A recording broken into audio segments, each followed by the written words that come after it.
הסרט הנני חי הינו תולדה של מסע אל תוך הממציא שבכל אחד מאיתנו. מתוך חקר פנימי, חוויה, התנסות והפנמת החוכמה הזרועה בדרך להגשמת כל חלום והפיכתו למציאות חיה.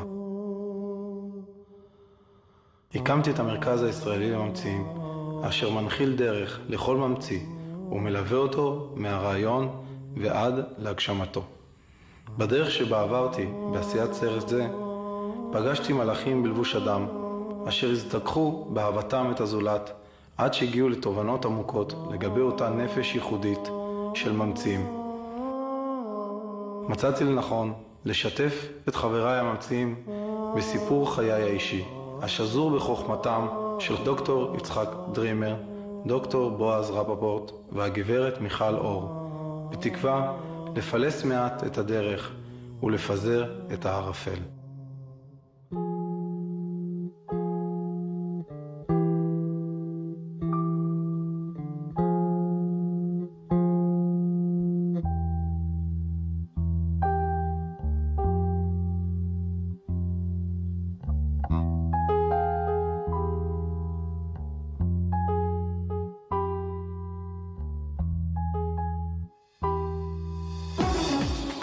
שלום וברכה, שמי יוסף שניידר, אני המייסד של המרכז הישראלי לממציאים ומחבר הספר מחלום למיליון.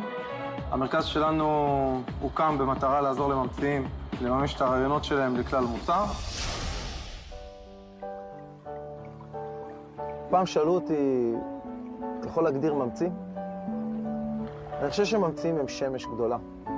הם באים לכאן להאיר אור, בלי לגעת. רק התובנות שלהם, החוכמה שלהם שיוצאת מהם, היא זאת שמאירה את כל הסביבה שסביבם.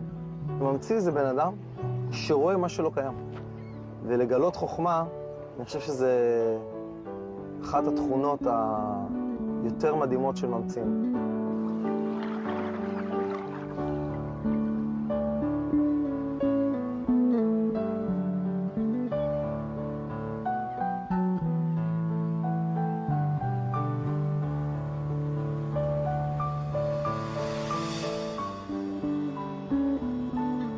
הייתי אדם בודד. והסיבה שהייתי בודד זה יותר בגלל שהיה לי עולם משל עצמי. אני זוכר את עצמי המון, לוקח בובה או דובי ומלמד אותם דברים. הייתי יושב עם עצמי ומלמד את הדובי, או שהייתי יודע להתעסק עם עצמי.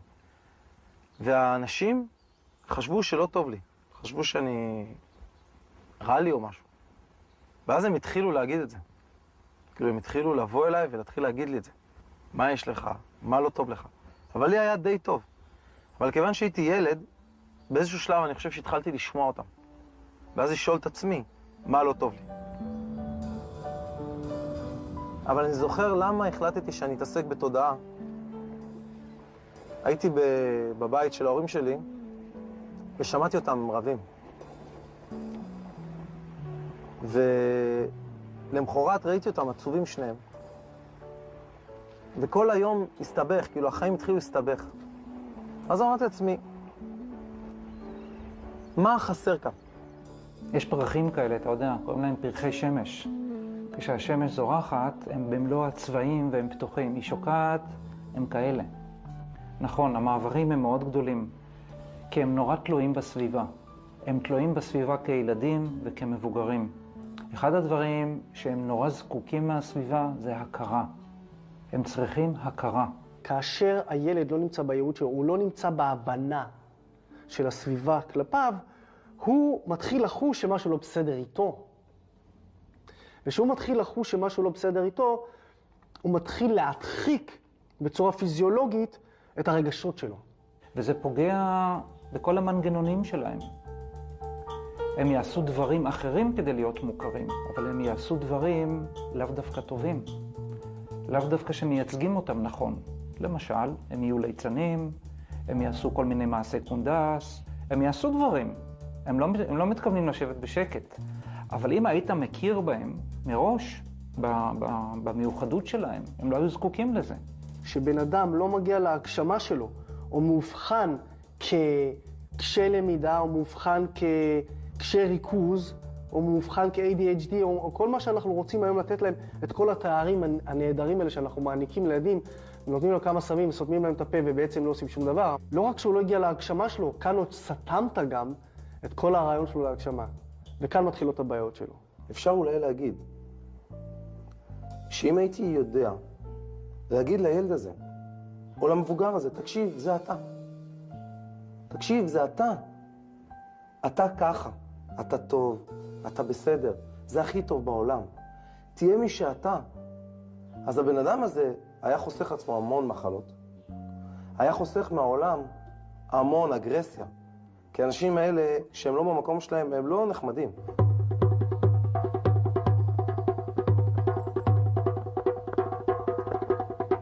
עברתי בחיי, מהיום שאני זוכר את עצמי ועד היום, מסע מאוד ארוך. והמסע הזה הביא אותי למקום מסוים, ונכנסתי בחזרה לתוך שניידר, והתחלתי איתו שהוא היה קטן, וגדלתי איתו שוב. אני חושב שהמעבר הזה שעברתי ואני עובר עכשיו, גם תוך כדי המחקר הזה והצילום הזה של הסרט, אני חושב שאלו תובנות שהן מייצגות כנראה לא מעט אנשים. והלא מעט אנשים האלה זה בעיקר הממציאים, שאני אחד מהם. בגלל שהממציא הוא ממציא, זה אומר שהוא חלק מהזמן פה וחלק מהזמן הוא לא פה. זה עושה הרבה בלגן אם אתה לא כל הזמן פה. ממציא זה מלשון למצוא. אנחנו חוקרי ומגלי העולם.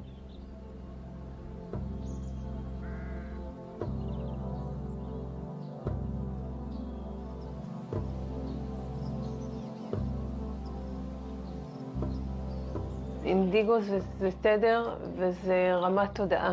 זו קבוצת נשמות או אנשים שנולדים עם תודעה גבוהה. יש המון נשמות אינדיגו שמסתובבות באשר הן. אני מניחה שחלקן הם באמת תחת המטריה של ממציאים, ואני לא הייתי קוראת להם ממציאים כי הם לא אנשים שנמצאים באיזה מקום הזוי או חולמים כל היום חלומות, אלא הייתי משייכת אותם למקום של מגשימים. וכשאדם בא עם תפקיד או עם ייעוד של הגשמה, מה שחשוב לו לא פחות מהרעיון, זה גם להוריד את הרעיון, אבל לא פחות מהרעיון זה בעצם לראות אותו הלכה למעשה מיושם. בגלל הילדות שעברתי, שהיא מאוד מעניינת, אבל היא רצופה במאבקים, המון מאבקים, המון התמודדויות, המון כעסים, המון מלחמות, נכנעתי יום אחד לדבר הזה. ואני חושב שנהפכתי להיות אדם מאוד לא טוב. אם היום אני רך, הייתי בדיוק ההפך. תראה, אדם הוא כמו כלי קיבול. הוא צינור לאנרגיה מסוימת. יש מסה של אנרגיה שעוברת דרך אדם, והיא תמשיך לעבור. השאלה היא מה הוא עושה איתה. וכשהוא לא יוצר אותה, וכשהוא לא מביא אותה לידי ביטוי, בחיים האישיים שלו ובחיים הכוללים, היא במקום להיות בבסיס לבנייה, הופכת לאנרגיה של הרס. וההרס הוא הרס כלפי עצמי והרס כלפי הסביבה. כך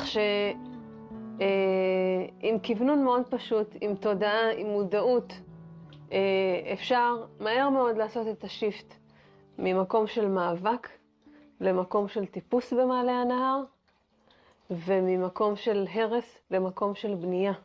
אני רוצה להאיר את הקשב הזה לעצמך. ואם אני אצליח להאיר אותו, אני חושב שאנשים לבד ימצאו את המקום של עצמם. כי הם נולדים כאלה. בכל דור, בן אדם ברגע שהוא נולד, טוב לו. תינוק טוב לו. הוא מתחיל לגדול, מתחילים להעמיס עליו דברים שגורמים לו שלא יהיה לו טוב. וכאן אני חושב שזה סיפור חייו של ממציא. הוא נשאר ילד רגיש.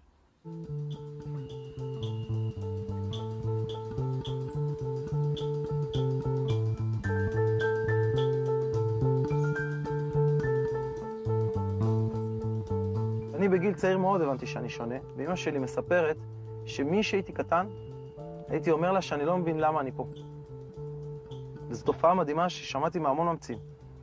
כאילו, מה יש פה? שמה אני פה?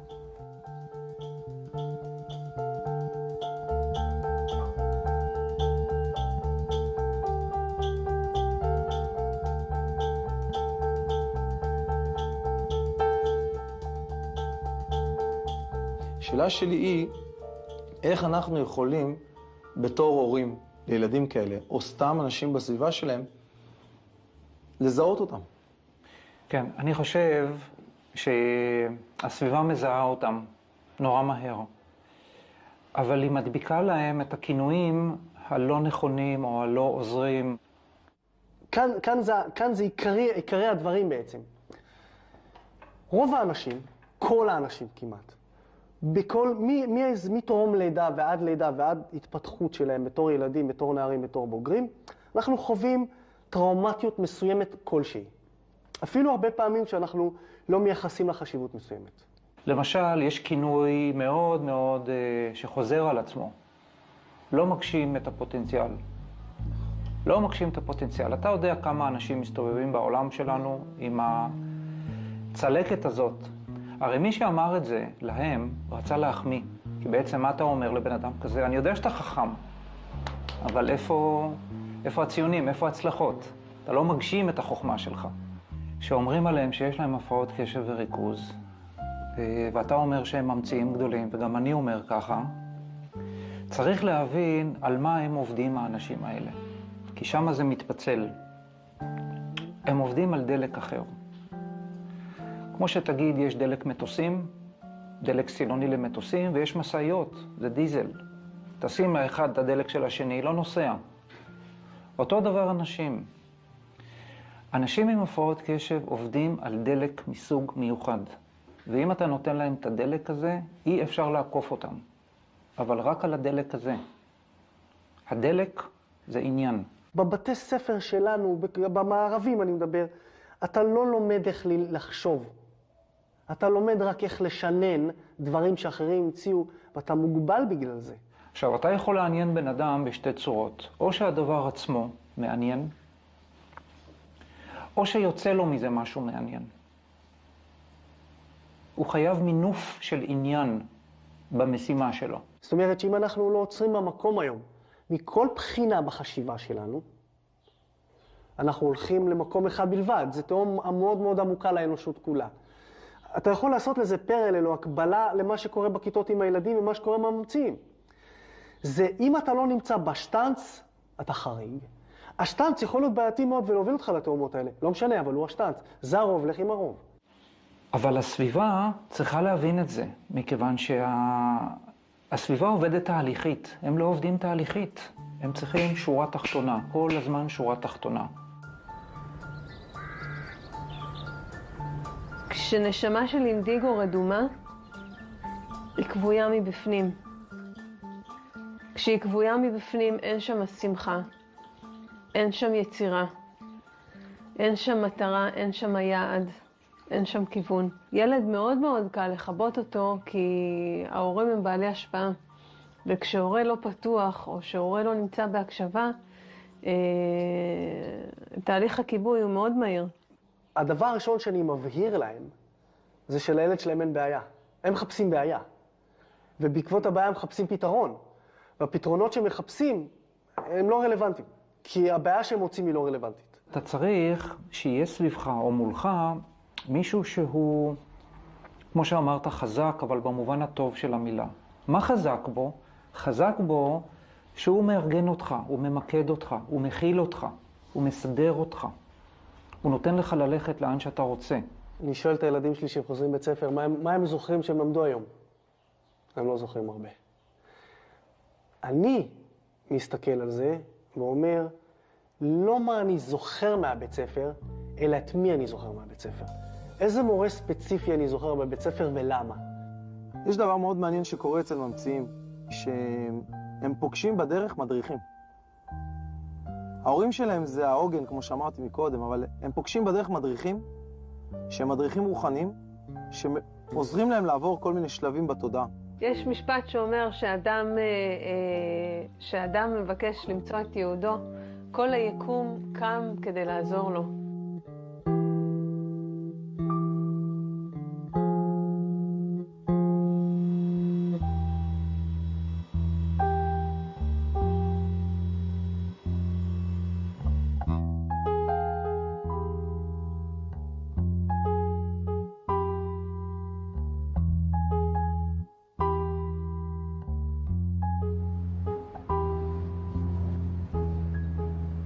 כשהייתי בן 14, פגשתי מורה דרך אחד שקוראים לו ברק, דוקטור ברק, שהוא היה לי לאבא, כי הוא לקח אותי ונתן לי להגשים את עצמי.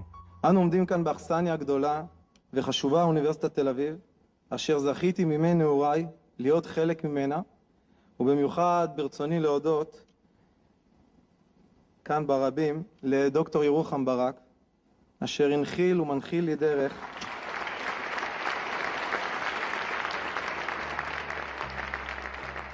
אני יודע שאסור לדבר הרבה, אבל עוד מילה אחת קטנה. אם היו הרבה דוקטור ירוחם ברק, אני חושב שהיו הרבה שניידר.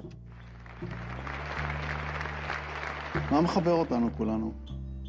תסתכלו כל אחד לעצמו, ומחבר את כולנו, אנשי הספורט, הממציאים, את כולנו, זה החלום.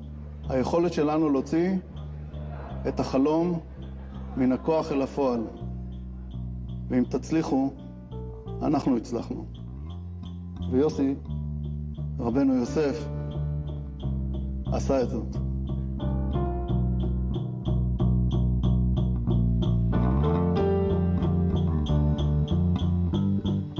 אני כמו הרבה ממציאים, אני חייב חוף מבטחים. נכון שאני הולך למסעות בכל העולם, הרוחני והגשמי, ואני אוהב לצאת למסע, הרפתקה, כדי לגלות דברים חדשים. אבל אני לא חושב שהייתי יוצא פעם למסע אם לא הייתי יודע שאני יכול לחזור לאיזה מקום. ואני חושב שהאישה, הבית, המשפחה, הילדים, המחנכים, זה הבית שלך. זה חוף המבטחים. וזכיתי שבגיל מאוד מאוד צעיר פגשתי את אשתי. ואשתי נתנה לי מתנה עצומה. היא הייתה האדם הראשון בחיים שהייתי חייב להוציא את כל הטוב שבי בשביל שלה יהיה טוב.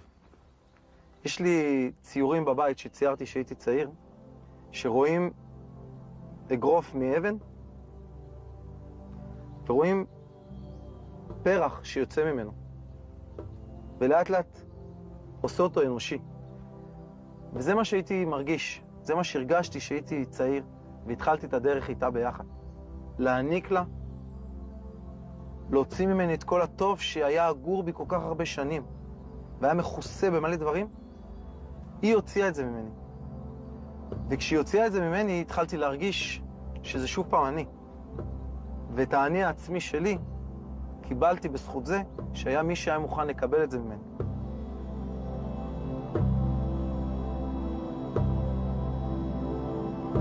פגשתי אבא רוחני נוסף, יהודי מאוד זקן. כשאני פגשתי את מוריחיים, הוא היה בן 107. והמפגש בינינו זה לא משהו שאפשר לדבר עליו בקלות, אבל מה שמוריחיים עשה איתי, בגלל האהבה הגדולה שהייתה בינינו, הוא לקח את מה שאמא שלי עשתה עד שפגשתי את אשתי, ואת מה שאשתי עשתה עד שפגשתי אותו, והוא לקח את הדבר הזה שמולו, וקילף את כל מה שנשאר. אני עברתי עם מוריחיים טירונות רוחנית מאוד ארוכה וקשה. רוזמרין, מוריחיים היה מכין מזה תרופות. כתוב בזוהר שיש בה 72 סגולות לריפוי. הבנתי שהוא, אמא שלי, אשתי והוא, הם בסך הכל רצו להגיד לי, תהיה אתה. אנחנו אוהבים אותך אמיתי, עזוב את כל אנחנו לא רוצים לראות את הקליפות שלך, אנחנו רוצים לראות אותך. אתה, אתה.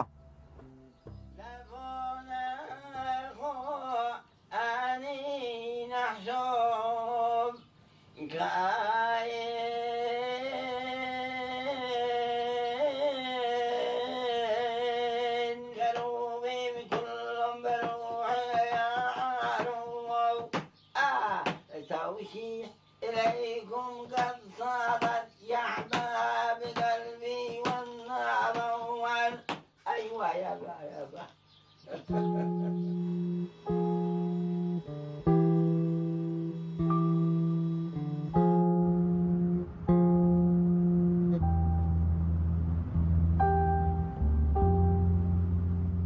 כשאינדיגו בא עם תובנה או עם תודעה של אני כאן כדי לתת אבל לקבל, כי יש לי מה ללמוד, זה לוקח אותו למקום של בנייה, זה לוקח אותו למקום של צמיחה. אנחנו יכולים לשנות את הפוטנציאל שלנו ולהעצים את הפוטנציאל שלנו אם אנחנו נותנים לרגש שלנו ולמוח שלנו להתחבר. אם אנחנו מנהלים אותו אך ורק מתוך מחשבה, זה מוגבל. אם אנחנו מנהלים אותו עם הרגש למחשבה ומהמחשבה לרגש, אנחנו כמעט לא מוגבלים. אז ערוץ אחד זה לחזק אותם. איך נחזק אותם? שנספר להם על עצמם. הערוץ השני זה לשווק אותם. נכון, לאלה שמסביבם. תקשורת זה דבר שמאוד מאוד מאוד חשוב שאנשים בתדר אינדיגו ילמדו לפתח אותה. מאחר והם מגיעים עם שפה שהיא שפה שונה מאנשים שלא נמצאים בתדר שלהם. ואז מה שנוצר ברגע שאדם כזה לא מפתח תקשורת, יש כשל מערכתי.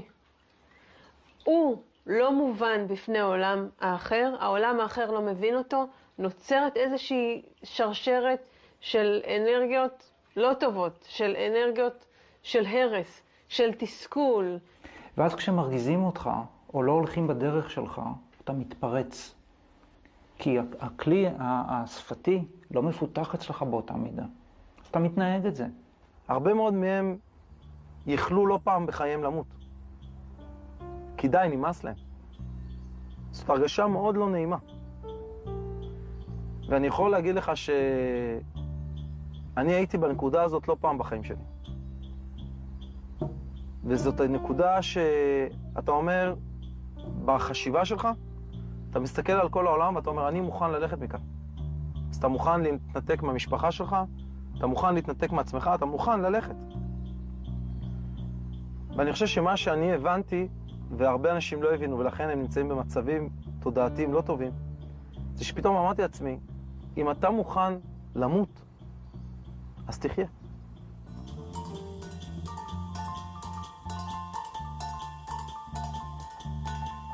אחד הדברים שמאפיינים את החבר'ה שעליהם אנחנו מדברים, שהקלט שלהם הוא אחר והפלט שלהם הוא אחר. והמעבד אחר לגמרי. מה זה אומר הקלט הוא אחר? הם יכולים לחוות את החוויות אחרת לגמרי, גם מבחינה חושית וגם מבחינה תודעתית. כלומר, הם בקלות יכולים לחוות את הסביבה כתוקפנית, אפילו שאף אחד לא התכוון לתקוף אותם בכלל. אני חושב שכל התקלות בעולם נובעות ממקום רגשי, תודעתי, ולא נובעות מדברים טכניים. כי עוד פעם, דברים טכניים זה תקלות לפתרון, מה הבעיה? נשבר לך הקיר, אז תבנה קיר. נשרף לי הבית, תצבע אותו. תראה לי תקנה טכנית שאין לה פתרון טכני. ברגע שהם מרשים לעצמם לקבל עזרה, אז הם יכולים לנסוע מהר מאוד באוטוסטרדה, איפה שכולם נוסעים. כי זו עזרה שהיא טכנית בדרך כלל. רגש שלא בא לידי ביטוי יוצר חוסר איזון. וחוסר איזון יוצר הפרעה בתנודות, שיכולות לגרום לקצרים. שזה בתקשורת, בהבנה, בהוויה, בהתנהלות יומיומית. אתה יודע מה אני רואה? שעצם זה שיושב מולי ילד או נער או נערה, שלא לדבר סטודנט או סטודנטית, ואני מדבר את עצמם. אני מתמלל את מה שחי בהם. קודם כל אתה רואה חיוך מקצה לקצה, הם מפסיקים לכעוס, הם מפסיקים לפחד. יש דבר כזה, יש דבר כזה, זה לא רק אצלהם. חשוב מאוד זה שההורה אחרי זה שהוא האיש ביניים בינינו לבין ההוראה, יודע כבר להשתמש בשפה אחרת גם כן. ואז לא מפחידים אותו כל כך מהר, וגם לא גורמים לו להתנהג כלפי הילד כאל חריג. אני הרבה שנים מתעסק עם ממציאים. וכיוון שאני מאוד אוהב אותם ומאמין באנרגיה שלהם, וביכולות המדהימות שלהם, אם רק נדע למנן אותם, למדוד אותם נכון. אנחנו עובדים עם תחום שנקרא אימון קשב. יש לי צוות של מאמנות, שבעצם התפקיד שלהן זה לשקף לך בעצם מה הקושי, לתמלל אותו, ולהציע לך מגוון תפריט של אפשרויות להמשיך. כי אצל הממציאים אין תפריט, יש ככה וזהו, או ההפך וזהו. זה שחור ולבן, עולם מאוד דיכוטומי, עולם הממציאים.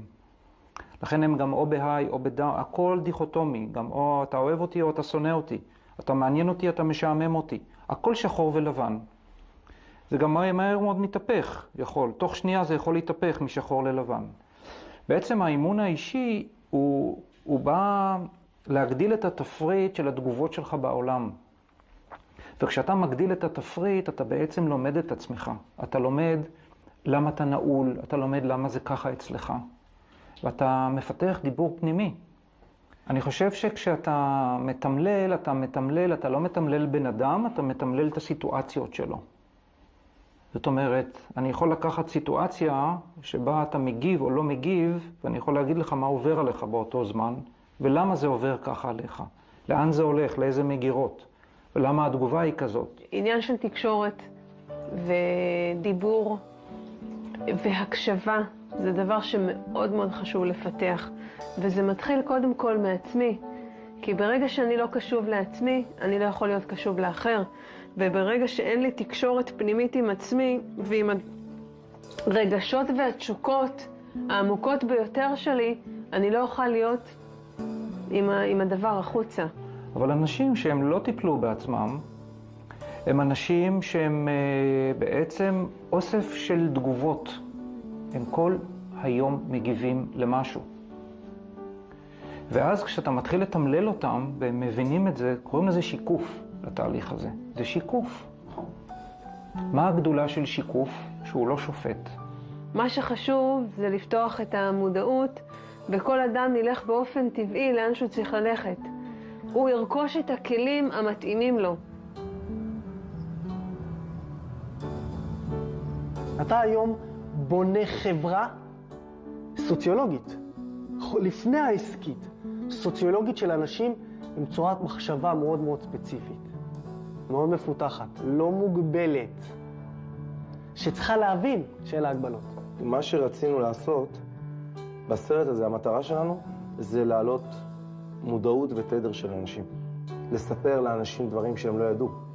אז הכלי החזק ביותר הוא מודעות, והסיבה היא שמודעות מאפשרת לי שינוי.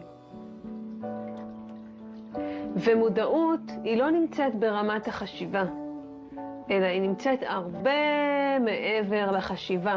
והפרדוקס הוא שרק כשאני מוכן לצאת מתוך תבניות החשיבה שלי, ולצאת מתוך המקובעות, שם נמצאת התשובה. אז הכל מתחבר. אבל כמו שאנחנו יודעים גם, לפעמים אנשים לא יודעים להשתמש נכון בתדר. אז הם שורפים. הם במקום להדליק נר, הם שורפים את כל הבית. וזה סוג של חוכמה שצריך ללמוד אותה. איך לדעת להתאזן, איך לדעת לתת לאנשים תדר אור ואהבה וחוכמה בלי לשרוף אותה. כמו שהשמש. כי הכוונה הייתה בעצם להביא אור, להביא ידיעה חדשה, להביא תובנה חדשה אל העולם, אל האנושות. ומה שקורה זה שהרבה פעמים כשאני נכנס לתוך איזושהי סערה של יצירה ואיזושהי סערה של איזושהי תנועה שסוחפת אותי, אני שוכח רגע לעצור ולראות מה קורה עם השקט, מה קורה עם החיבור. אנשים בונים אימפריות, בתים, חברות, מכוניות, רק שהם לא נמצאים שם. כדי להיות שם, כדי לחיות שם, כדי לחוות שם. אבל אני חושב שלמדתי את הדבר הכי חשוב. למדתי להאזין לעצמי. אני קשוב מאוד לרגשות שלי, וגם לרגשות של אלה שמולי. אז מודעות זה גם להיות ער לכל החלקים של האני. ולא תמיד זה חלקים שאני יודע אותם, ולא תמיד זה חלקים שאני אוהב אותם גם. יש חלקים שהם חלקים, נקרא לזה מוארים יותר, שאני יודע שאני טוב בהם, למשל. אדם שיודע במה הוא טוב, או מה שעושה לו טוב, מאוד חשוב לזרום עם זה. מאוד חשוב ללכת, לפתח את הכיוון הזה. ואני חושב שאחת הדוגמאות הכי יפות שקיבלתי כתובנה, זה הרגע הזה שבא לך המצאה. זה רגע מדהים. אתה לא מצפה לרגע הזה. וכשזה מגיע, הכל ברור. זה כמו שיש לו פתאום זיקוק בראש. זיקוק. וזיקוק זה הבנה וזה רעיון. והוא מתלהב מזה, והוא כמו ילד. אבל אז ראיתי שאני מגיע לממציא אחרי הדרך הזאת, וההתרגשות שלו מאוד גדולה כשהוא רואה פתאום את המוצר שלו מול העיניים. אבל אחרי ההתרגשות הגדולה, יש עוד פעם עצבות. ואז שאלתי את עצמי, כאילו, מה הם רוצים? אני חושב שבסוף, לא רק הממציאים, גם אנשים שחיים איתם, רוצים מאוד שניתן ביטוי ליופי של הנשמה שלהם. ניתן ביטוי וההכרה והערכה לתכונות שלהם. אז אם אני קם בבוקר ואני לא מרוצה ממה שאני ממציא, או מהחיים שהמצאתי לעצמי, מה שזה אומר שאני יכול לשנות אותם. אני יכול לשנות אותם. כי אם בן אדם מתקרב אליך עם סכין, זה קשור לתודעה. אם אתה מבין שהוא בא לנתח אותך, אתה נותן לו לעשות את זה. אם אתה מבין שהוא בא לתקוף אותך, אתה תוקף אותו בחזרה. זה רק עניין של תודעה. ואני הבנתי שאנשים שמסביבי, הם באים לכאן בשביל לתקן אותי. אתה לא יכול לשדרג את עצמך כשאתה בבלגן אחד גדול, וכשאתה רוצה להיות משהו אחר שאתה לא. יש לזה שם בז'רגון המקצועי, קוראים לזה מטה-קוגניציה. מטה-קוגניציה זה הוראות ההפעלה של עצמך. האם יש לך את הוראות ההפעלה של עצמך? ורואים באמת אצל הממציאים שהם מקבלים על עצמם את מי שהם, המעברים להצלחה מאוד מאוד מהירים. זה יכול לקחת חצי שנה, והנה האדם נמצא במקום אחר לגמרי. והם צריכים להבין, זה הכל תלוי בהשלמה ובתודעה הפנימית שלהם. אם היית שואל אותי מה הדבר החשוב אצל אדם שהוא ממציא או בתדר אינדיגו, זה בעצם הגשמה. כשהגשמה מדברת על לעזור לאחר. ואתה לא יכול לקבל אם אתה מלא. והמילוי הזה, אני חושב שזה גאווה, שנאה, קנאה, פחד, איסורי מצפון, כל מיני תקלות ששמו עלינו, כל מיני ספרים כאלה שמעיבים לנו על החיים. אם אתה משתחרר מהם, אתה קל. ומישהו קל יכול לעוף. ומישהו כבד, הוא לא יכול לעוף. בוא נגיד ככה, שמי שלא מגיע להגשמה, בכל תחום שהוא, זה בגלל שיש לו חוסר איזון, או שהוא יותר מדי ברוח, או שהוא יותר מדי בחומר. רק איזון בין רוח לחומר מדויק יוצר את קו האמצע, את קו הלב, ובאמצע יש הגשמה. בהתחלת הדרך שאתה ממציא, מה שמתגלה אצלך במהירות זה הגאוניות. אתה כאילו גאון, אבל כשאתה הולך לישון, אתה יודע שאתה לא גאון. אתה יודע את האמת. וכל מה שצריך, וזה ההבדל בין יוהרה לענווה. שניהם חכמים מאוד. אבל אדם שיש לו יוהרה מההמצאות שלו, הוא משפיל אחרים. אדם שיש לו ענווה מההמצאות שלו, הוא מעצים אחרים. אתה יכול להיות גאון הגאונים ולסבול. אז אמרתי, מה זה שווה? למה לסבול? די, סבלתי מספיק. אבל המסע הזה זה לקחת את מסע חייו של הממציא, מהרגע שהוא עומד על דעתו, ועד לאיזשהו מקום שהוא כבר נמצא בהנני שלי, והוא במקומו מכאן יש רק צמיחה, וכל הצער והעצב מפנים את מקומם להשראה של שמחה ועשייה והגשמה. חומר גלם לאיזון הוא שקט. הוא שקט פנימי, הוא שלום פנימי. זה חומר הגלם לאיזון, איזון שווה הגשמה, לצורך העניין. רוב הבעיות שאני פוגשת אצל אנשים, גם פיזיות וגם רגשיות, נפתרות עם תהליך נשימה נכון.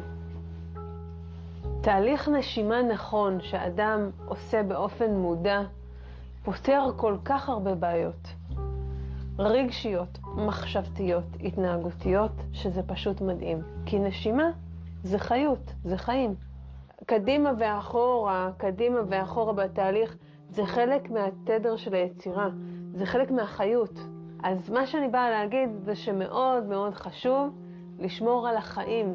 כלומר, להבין שאני זה שהבאתי את הרעיון, אבל לתת לו את החיים, לקחת את הכיוונים שלו. לא לקחת בעלות, לא על יצירה ולא על רעיון, אלא פשוט לדעת שאני זה שמתוך החיבורים שלי הבאתי את החיים, ולשחרר את זה, לתת את זה לצינורות, לחבר את הצינורות הנכונים, ולתת לזה את החופש. שכשאנחנו מאבדים את האנרגיה של החיות בדרך, גם המוצר הולך לאיבוד. ואז האדם הזה, מה שהוא צריך לעשות, זה להתחיל לעבור הרבה משוכות של התנגדות, של דחיקה, של ביזיון, לטובת אותם האנשים שנמצאים מעבר למשוכות האלה. אנשים שנמצאים מעבר לזה זקוקים לחוכמה הזאת. והוא אחד שצריך פשוט לעבור עוד מדורה, ועוד נהר, ועוד הר, ועוד בקעה, ועוד אנשים בדרך שיזרקו עליו אבנים, ועוד אנשים בדרך שיעצרו אותו. אבל הוא, יש לו פקודה, הוא מבצע אותה עד הסוף. גם תינוק לא מגיע מיד לעולם. יש לו תהליך הבשלה. יש לו את 9 חודשים להבשיל, לגדול, להפנים. ואחרי 9 חודשים מגיעה הלידה. יש שם מאבקים. יש שם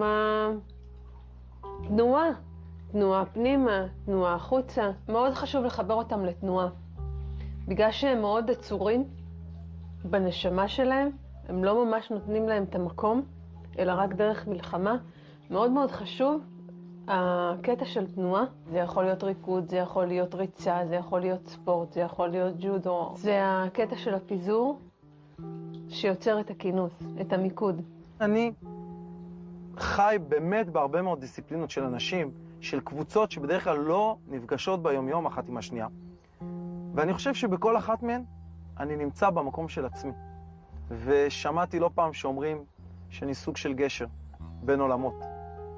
ואני חושב שהתפקיד הכי יפה של גשר זה שהוא יד אחת כאן ויד אחת כאן. הוא לא עוזב. תאר לך שהוא היה עוזב צד אחד, הגשר היה מתמוטט. הוא מוכן לגעת בזה וגם לגעת בזה.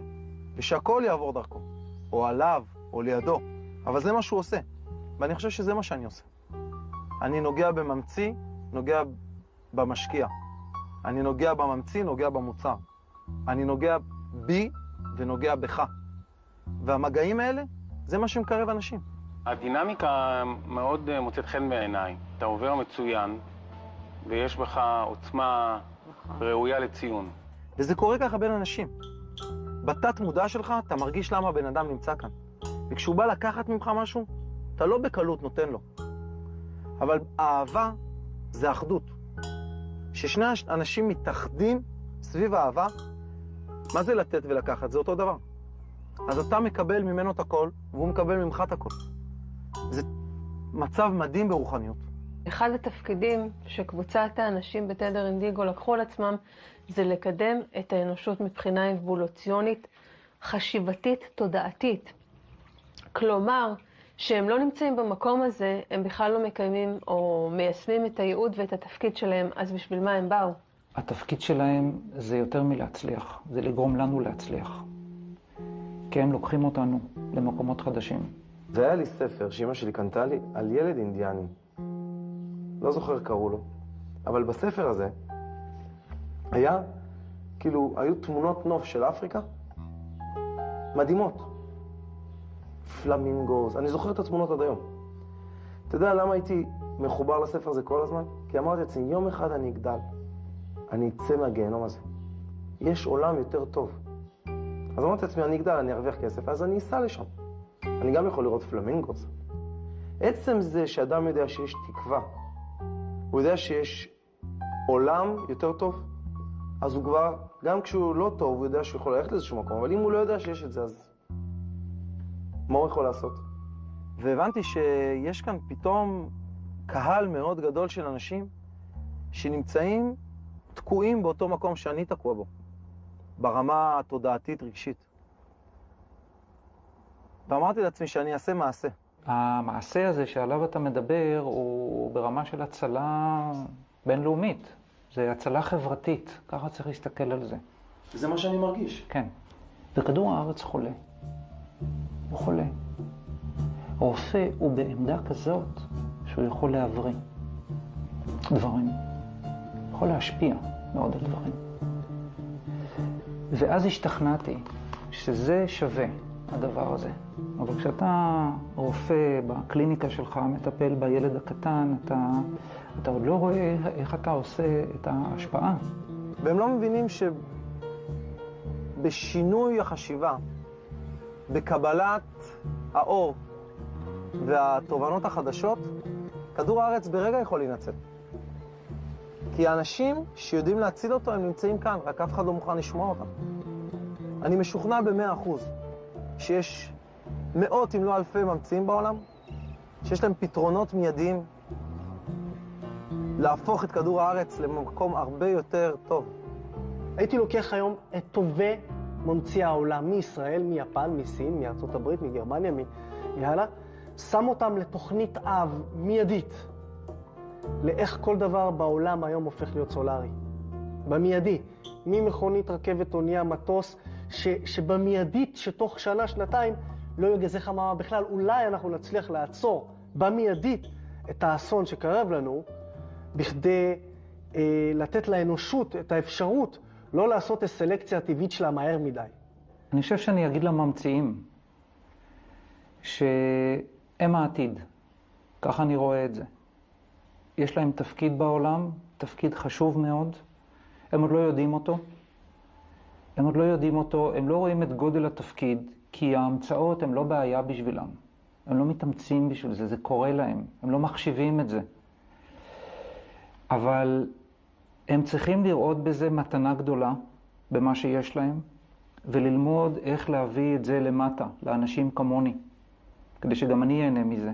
וזה בדיוק מה שאני אומר לאנשים כמוני. תבינו איזה שמורת טבע יש פה, כי זה שמורת טבע.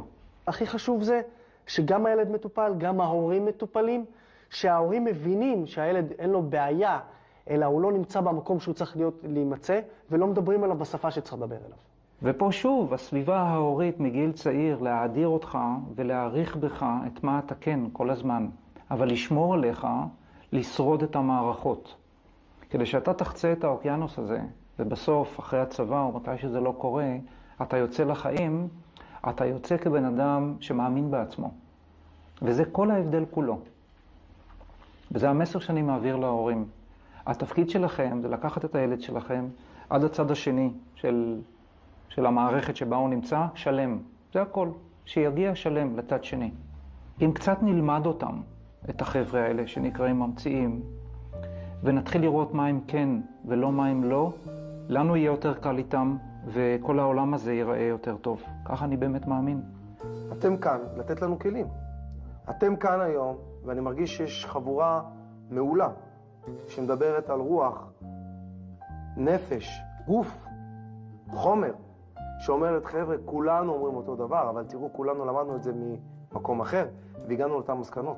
ואתם תיקחו עכשיו את האתגר הזה בתור בעיה, ואת מיטב המוחות שלכם להתחיל תנועה שכזאת. אני כל הזמן מתעסק בעשייה. אני פחות מתעסק בתקלה. אני אומר, אין תקלה, בוא נעשה עשייה.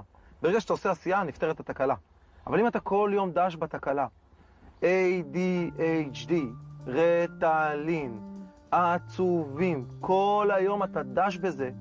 איך יוצאים משם בסוף? אתה כאילו יוצר לעצמך ספירלה שמושכת אותך לבפנים. ואני באתי ואמרתי, לא. אני אעשה ספירלה שמושכת אותך החוצה. והספירלה הזאת זה עשייה. אתה קם בבוקר, תעשה משהו. כולם נמצאים בתקלה. כולם.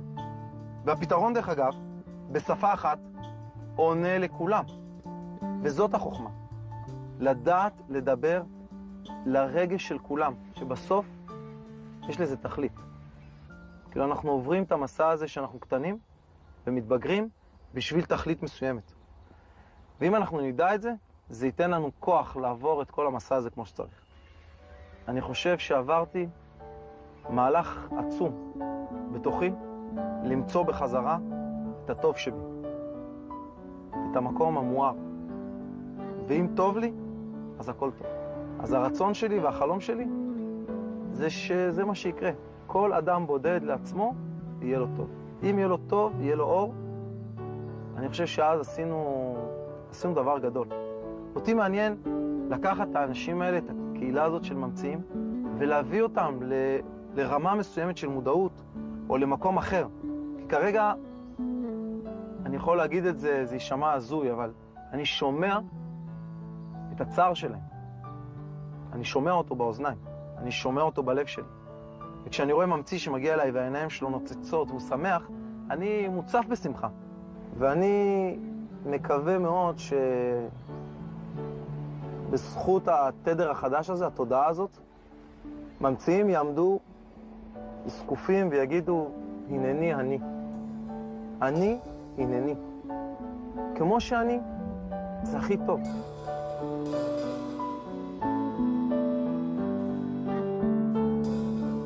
ואני שהבנתי את זה, אמרתי, אני אחיה כל החיים שלי רק על הנקודה הזאת. לא ליצור שרשראות של עצב. אני רוצה ליצור שרשראות של שמחה.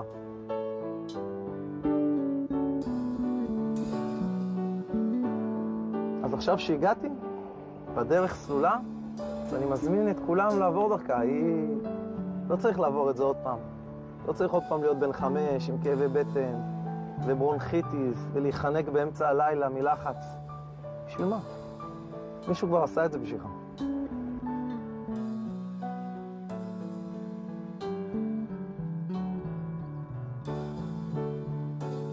אנא בכוח גדולת ימינך תתיר צרורה, קבל רינת עמך, סגבנו תרנו נורא. נא גיבור דורשי ייחודך, כבבת שמרם.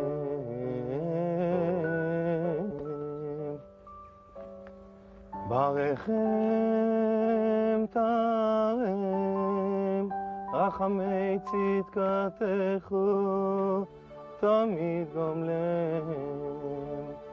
חסין קדוש ברוב טובך נהם עדתך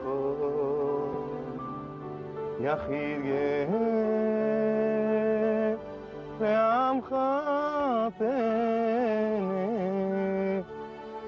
זכורי קדושתך שבתנו קבל ושמע כל צעקותינו יודע תעלה.